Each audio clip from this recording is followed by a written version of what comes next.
Hello দেয়ার। নমস্কার সবাইকে। আমি ডক্টর অম্লানজ্যোতি ঘোষ। সামনের বছর মানে 2026 এ আমার বিয়ে আছে। আমি, আমার মা, আমার বাবা আর আমার যে হবু বউ আছে।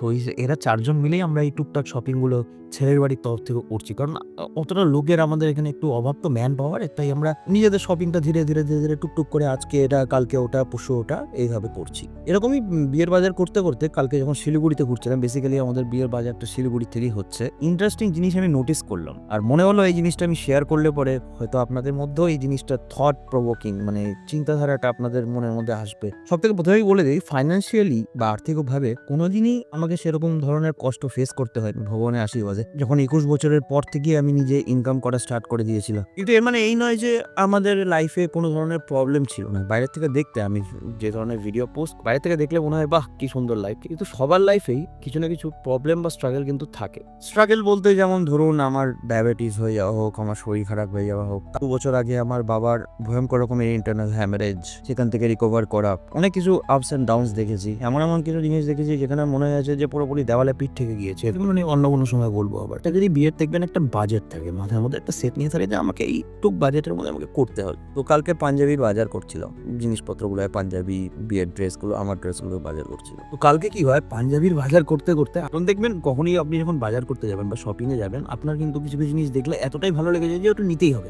সেটা অনেক সময় কি হয়, আপনার বাজেটকে এক্সিড করে যায়। তো যখন সেই বাজেটটা এক্সিড করে গেল, আমি কিন্তু কিছু বলিনি, আমি জাস্ট ওখানে ছিলাম, আমি দেখছিলাম। যখন স্পেসিফিক্যালি আমার সংক্রান্ত বাজারগুলো হচ্ছিল, বাজেট কিন্তু এক্সিড করে গেছে। অনেক অনেক আগেই বাজেট, আমাদের একটা আইডিয়া ছিল, বাজেট এক্সিড করে গেছে। আমি আগে জিজ্ঞেস করলাম যে ব্যাপারটা হচ্ছে একটু কমের দিকে করো, তাহলে রেঞ্জটা আয়ত্তের মধ্যে থাকবে। মা ফট করে একটা কথা বলে দিলেন যে ঠিক আছে, আমাদের তো অনেক ড্রেসই আছে। মা বাবার ভালোবাসাটা এরকম ধরনেরই হয়। জাস্ট আমি আবার বলছি, আমাদের বাজেট হয়তো সেরকম এক্সিড করা যেতেই পারে, কোনো প্রবলেম নেই তাতে। কিন্তু মাথার মধ্যে একটা সাইকোলজি আছে যে আমার ছেলের জন্য সবথেকে বেস্টটা রাখবো, আমি আমার ছেলের জন্য সবথেকে বেস্টটা দেবো, আমাদের তো হয়ে গেলেই হবে। এই চিন্তাধারাটা আমি জানি না, এটা হয়তো টাইম ডিপেন্ডেন্ট, এটা হয়তো ম্যাচুরিটির বেসিসে আসে।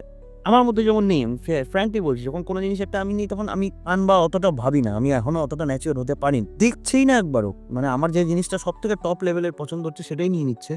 বাজেট এক্সিড করে যাক। তাই যদি মনে হয় তারা নিজেদের ড্রেস নেবে না পর্যন্ত। খুবই সামান্য, খুবই ছোট একটা জিনিস। কিন্তু এই যে ব্যাপারটা প্রত্যেকটা মা-বাবার মধ্যেই অদ্ভুতভাবে থাকে। প্রত্যেকটা ঘটনা কিন্তু ঘটলো। কিন্তু সেটার একটা ইমপ্যাক্ট কিন্তু বড় রকমের আমার মধ্যে থেকে গেল। এই জিনিসটাকে যখন আমি শিখলাম, এই জিনিসটাকে যখন আমি দেখলাম, তখন আমার মধ্যে কোথাও না কোথাও একটা গ্র্যাটিটিউডনেস, স্যাক্রিফাইস এর মেন্টালিটি আরেকটু চাঁদা দিয়ে উঠলো। এই জিনিসটা আপনাদের সকলকেই বলবো বা তোমাদের সকলকেই বলবো, যারা তোমরা ছোট আছো, তোমরা হয়তো এখন ফিল করবে না। এটা আমরা কখনো কখনো বলে থাকি, মা বাবা, তোমাদের জন্য বিরক্ত লাগছে, তোমাদের জন্য ভালো লাগছে না, এত প্রেশার দিচ্ছ, সবসময় খালি পর, সবসময় খালি এই ফোন দেবো না, ওই ফোন দেবো না। কিন্তু দেখবে দিনের শেষে মা বাবা যারা থাকে না, নিজেদের সমস্তটা নিংড়ে দিয়ে যতটা সম্ভব হয়, যারা তাদের সন্তানদের সব থেকে বেস্টটা দেওয়া যায় তার চেষ্টা করে। তোমাদের জন্যই বলছি, এই জিনিসটা তোমরা যদি নিজেদের মধ্যে রাখো, দেখবে এই যে মা-বাবার প্রতি মাঝে, মাঝে একটা রাগ উঠে যায় না? পড়তে বলছে, আমাকে ফোন দিচ্ছে না। এই জিনিসগুলো আর থাকবে না। তখন মনের মধ্যে বাই ডিফল্ট একটা জিনিস তোমাদেরও আসবে। আমার একটা জিনিস কম হয়ে যাক না কেন, আমার মা-বাবার যেন কোনো ধরনের ত্রুটি না হয়। আর যেই মোমেন্টে দেখবে সেই ফিলিংসটা নিজের মধ্যে আসবে, একটা অন্য রকমেরই গ্র্যাটিটিউড ফিল হওয়া স্টার্ট হবে। আমার মা-বাবাকে তো আমি অবভিয়াসলি জন্মের পরের থেকে দেখছি। এখন একটা অন্য রকমের সাইডও দেখলাম, যেটা কিনা আমাকে হেল্প করলো অনেকটা ম্যাচিউর হওয়াতে।